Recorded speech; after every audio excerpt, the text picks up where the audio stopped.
Lalu kalau kita lihat juga, karena demokrasi kita ini semakin mahal, maka kalau kita lihat prosesnya itu tidak seperti di negara-negara demokrasi yang normal. Kalau kita lihat di Amerika, untuk melakukan fundraising, Obama bisa melakukan dari masyarakat. Jadi ada voluntarism. Jadi masyarakat, para pendukung itu mereka membantu partai. Ini pernah terjadi di Indonesia di tahun 50-an, 60-an. Orang pendukung Masyumi nyumbang untuk partai. Orang pendukung PKI nyumbang. Orang pendukung NU nyumbang. Nah, sekarang tidak ada. Yang ada ini pemimpin partai, tokoh partai yang harus keluar uang dan cari uang. Ini menurut saya satu gejala yang membahayakan ke depan, karena berarti demokrasi itu bukan dari bawah. Demokrasi ini dimiliki oleh elit. Demokrasi dimiliki seperti perusahaan gitu ya. Ini partai itu sudah seperti perusahaan akhirnya, karena para pemimpin partai harus mencari uang, harus mencari dana untuk membiayai partai. Dan disinilah terjadi moral hazard, termasuk saya kira peluang untuk melakukan penyelewengan-penyelewengan di Banggarkah atau di proses-proses yang lain, dengan alasan bahwa partai politik membutuhkan dana, ya, sehingga proses rekrutmen kepemimpinan sangat pragmatis. Seringkali bahkan kalau kita lihat di partai politik pun, mungkin hampir di sebagian besar partai politik bisa terjadi ketika musda, muscap, ya bahkan munas atau kongres atau muktamar, bisa saja pemimpin itu dibajak oleh uang, ya. Money politics itu terjadi di situ. Saya kira partai yang paling luar biasa mengalami fluktuasi itu partainya Mas Priyo, ya. Gitu. Bisa terjadi itu di 2004 bagaimana, di 2009 bagaimana, dan seterusnya. Jadi terjadi seperti itu. Jadi kekuatan modal akhirnya yang bisa menguasai itu, karena sudah bertabrakan antara kepentingan politik dengan kepentingan bisnis dan kepentingan-kepentingan yang lain. Lalu kalau kita lihat pelambatan demokrasi ini juga tidak menghiraukan lagi soal program. Mana ada sekarang partai yang berbicara program, kecuali tentu saja Partai Gerindra, ya,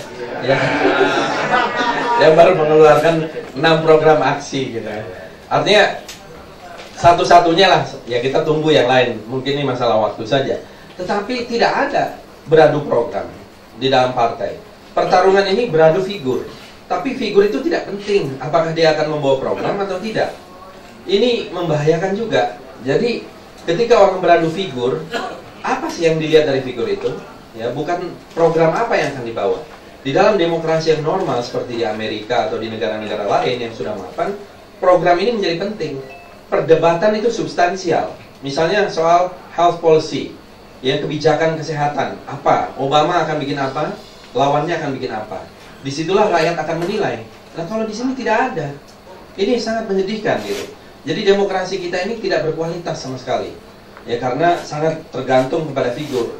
Mungkin karena ganteng atau karena apa gitu ya. Jadi ini satu proses yang menyedihkan, dan ini yang membuat saya kira banyak pemuda-pemuda yang potensial itu juga terhambat di dalam proses karena sulit bertarung dengan kekuatan modal, kecuali pemuda-pemuda yang punya modal gitu ya.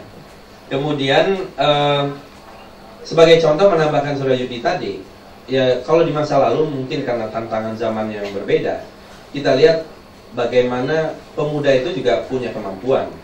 Orang tidak hanya di generasi 50-an atau 40-an, bahkan sebagian besar dulu di dalam proses awal kemerdekaan, para pemimpin kita umurnya rata-rata 30-an. Ya, kalau lihat Bung Sahrir itu menjadi Perdana Menteri umur 36 tahun. Yang namanya Jenderal Sudirman menjadi jenderal pemimpin besar, itu umurnya berapa? 29 tahun. Orang kira 40 tahun, tidak, 29 tahun. Ya. Belum lagi yang namanya, ya, ayahnya Prabowo itu Sumitro Joyo Hadikusumo menjadi Menteri Keuangan umur 33 tahun di zaman Bung Karno, ya, tahun 50. Jadi sangat muda-muda sekali, ya, orang-orang ketika itu. Dan saya kira ada tren memang semacam itu di Singapura, di India juga sekarang umur 30-an, ya, Malaysia. Jadi ini juga harus kita lihat karena pasti akan jauh lebih dinamis. Saya juga ingin komentari soal dinasti politik, ya. Saya kira politik dinasti sebenarnya tidak ada masalah selama ini ditujukan, bukan ditujukan, Pertama, kalau memang dia mempunyai kualitas, kapabilitas, integritas, bukan ditujukan untuk melakukan satu korupsi berjamaah gitu ya.